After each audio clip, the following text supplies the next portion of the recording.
Okay, so let's create a lovebirds.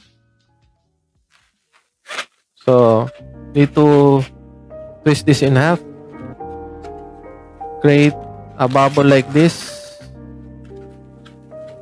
and make a 2-inch bubble here, another 4-inch bubble here, and another 4-inch bubble here. But before we do that, you need to put here this one through the two bubbles, which is also the same size of this 4-inch. So we ended up like this. This is the body of the bird. Now we need to create the same thing here on the other side. Create 1-inch bubble here, just like this.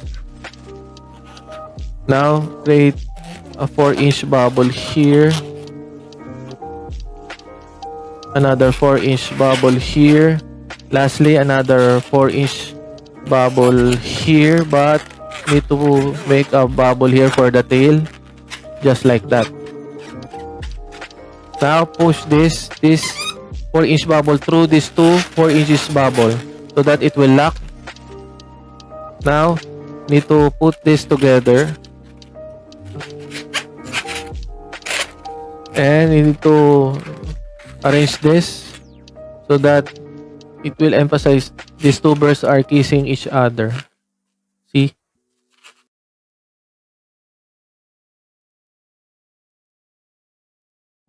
So we have two birds here. All we need is a heart. So good thing I have already a heart here. Now you just put this heart here, just like that, and instantly we have a lovebird.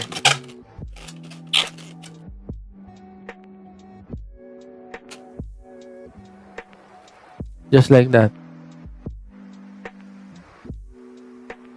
a lovebird. Okay, we need a simple adjustment here,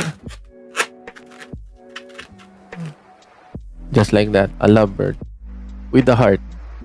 Hope you like it. Thank you.